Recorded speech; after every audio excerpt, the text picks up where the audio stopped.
नमस्कार मित्रांनो. मी आज म्हणजे महाराष्ट्रातील सर्वात मोठं म्हणजे वटवृक्ष या ठिकाणी म्हणजे हे पेमगिरी या ठिकाणी आहे. तर मी तिथे आलेलो आहे आज. तर मी आज तुम्हाला ते वटवृक्ष दाखवणार आहे. खास करून मी वटवृक्ष दाखवण्यासाठी एवढं लांब आलेलो आहे. गावी आलतो मग मला चला जाऊन येऊ, वटवृक्ष पण बघून येऊ. आणि बहिणीकडे पण यायचं होतं. माझी बहीण पण पेमगिरी इथंच गेली. तर मी तिच्या घरी गेलो, जेवण वगैरे झालं तिथं. आणि आता वाजले 1:30 वाजलाय. तर मी आता तिथं पोचलोय वटवृक्षापाशी. मी दाखवतो तुम्हाला आता वटवृक्ष. महाभयंकर वटवृक्ष आहे, खूप मोठं झाड आहे असं. इथून स्टार्ट होत आहे. आम्ही इथं गाडी पार्क केली आमची. इथून आता आम्ही बघत चाललो फिरत फिरत. खूप मोठं वटवृक्ष आहे. माझ्यासोबत माझी दुसरी बहीण पण आहे, भाची आणि दाजी. आम्ही असे एवढे चौघांनी मिळून आलेलो आहे. खूप मोठं वटवृक्ष आहे आणि खूप मोठं पसरलेलं आहे. खूप मोठा परिसर त्यानं घेतलेला आहे, बघू शकता.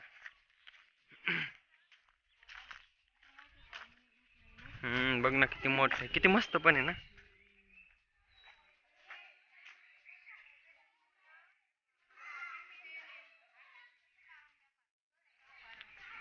हे झाड फक्त पारंब्यांपासून बनलेलं आहे. हे आमची दाजी, ही बहीण, ही भाची माझी, आणि ही दुसरी भाची मोठी, सगळ्यात एक नंबरची भाची साऊ. लाजती ती मा ब्लॉग मध्ये यायला. वड बघायला ना, आमच्या ब्लॉग मधून एन्जॉय करा तुम्ही ब्लॉग बघायचं. सुंदर आणि एकदम थंडगार सावली आहे. इथं लोक बघा पिकनिक साठी पण येतात, मस्त एन्जॉय करतात, मस्त येतात, देवदर्शन पण करतात. ते आज इथं बघा फोटोशूट चालू आहे यांचं. माझी भाचीचा फोटो काढतायत आजी, मस्त आहे की. आणि एकदम खूप असं सुंदर असं थंड हवा पण येते, छान वाटते. मी फर्स्ट टाइम आलेलो आहे आज बघण्यासाठी. खास आज वेळात वेळ काढून मला चला वड तरी बघून येऊ.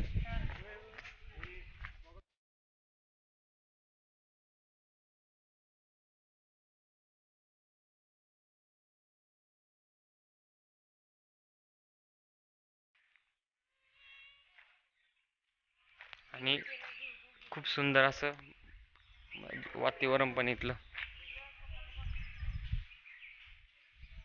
सुंदर असा परिसर आहे, खूप मस्त वाटते बघायला पण. एकदम शांतता पण आहे, थंड वातावरण आहे. चला आता मी खाली मंदिराकडे चाललोय. खाली मंदिर पण आहे, ते बघू. लोक मस्त पिकनिक पण बनवतात.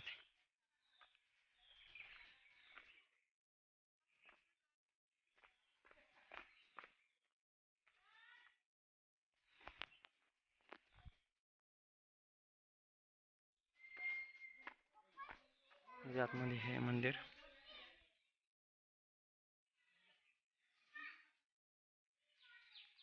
महाकाळ वड.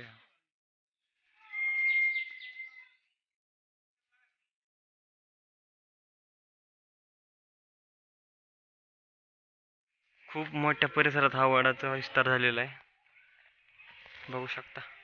एकदम मस्त असं थंड हवा पण येते एकदम. चल सगळीकडे.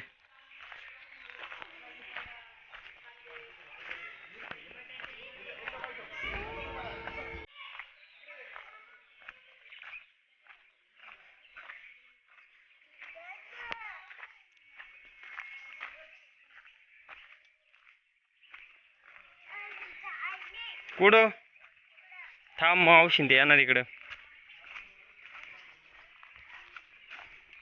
बघू शकता खूप मोठा असं विस्तार झालेला. थांब आले मावशी ते इकडं.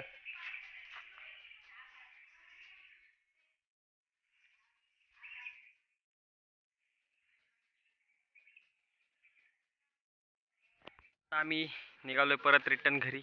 रिटर्न जर्नी स्टार्ट केली आम्ही.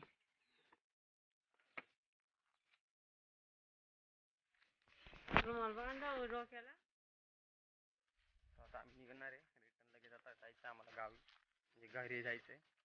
चाललोय आता आम्ही. गाडी काढायची, आता निघायची. ही गाडी निघाली पण. समोर ते दिसत असेल ना मंदिर, तिथं पेमा देवीचं मंदिर आहे. आणि त्याच्या एक्झॅक्ट समोरच्या साईडला तिकडं वडाच्या झाडाच्या इकडे साईडला जायला लागतं भरपूर. 1 किलोमीटर गेल्यानंतर इकडे हे इथं पेमादेवीचं मंदिर आहे डोंगरावरती. दोन्हीमध्ये भरपूर डिस्टन्स आहे. आणि पेमादेवी आपलं वडझाड बघायचं त्यानंतर पेमगिरी गावात यावं लागतं प्रॉपर. आणि तिथून रस्ता आहे तिकडे जाण्यासाठी. मारुतीच्या मंदिराच्या पाठीमागून रस्ता आहे. तर मी जाताना काय ब्लॉग शूट केला नाही. तर आता इथून दाखवतोय चाललोय तर. आता मी इथं थांबलोय. त्यामुळं रोड खराब आहे थोडासा. त्यामुळं मी गाडी थांबवूनच व्हिडिओ शूट करू राहिले. सो चलो.